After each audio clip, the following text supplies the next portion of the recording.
nation, I would say biblically, I would say in a way that's pretty unremarkable among missions organizations, missiologists.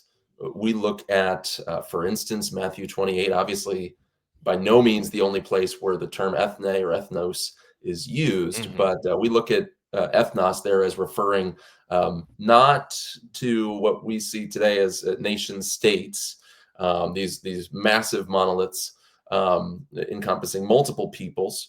But we look at it the way missiologists view it as a constellation of different factors, which you can weigh differently, and there is some subjectivity here, but it's you know it when you see it. It's a people that's defined by language, defined by heritage, defined by self-conception, identity, defined certainly by culture. Religion is a part of that as well. The term that missiologists use the most is people group or ethno-linguistic people group.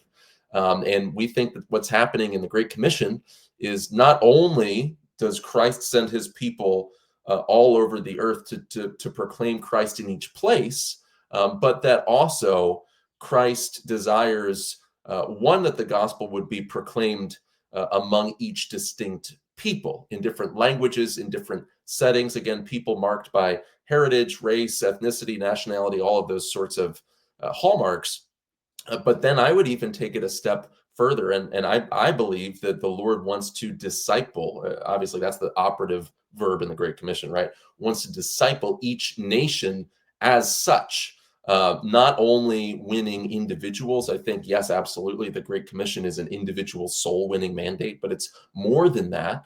Mhm. Christ wants the obedience and has purchased the obedience of nations and groups as such. Not that everyone will be saved without exception, but Mhm. that there are corporate and collective and societal effects of the gospel. And here's the thing within ABWE, we've known this, and missiologists have known this for years. The modern definition of a people group, you go into really any Bible believing evangelical church, they've probably interacted with the idea of unreached people groups before.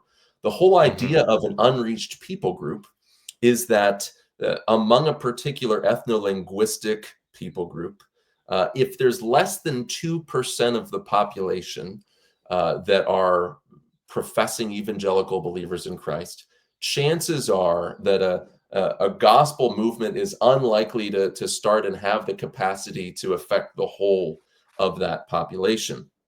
Mm. Um, and there's the distinction that people make between near neighbor evangelism and cross-cultural missions. There's the belief that missiologists have that the gospel tends to spread most organically or most effectively or naturally. Ordinarily, obviously, the Lord can work in extraordinary ways, but ordinarily the gospel spreads among people speaking the same language, among Mhm. people that are a part of the same broader social unit in some way. And where the gospel has a harder time spreading is where there's a cultural leap that has to happen, a Mm. linguistic one, a geographic one, etc. And so the idea of an ethno-linguistic people group is, okay, what is that unit then among which the gospel spreads most freely? Not that we need the New Testament age to go back just into history and know what a nation is. Obviously, nations pre-existed the Great Commission, but it's a Mhm. functional definition that's helpful. We want to look at that then and say, okay, so whatever a nation is, the gospel is meant to spread among this people group.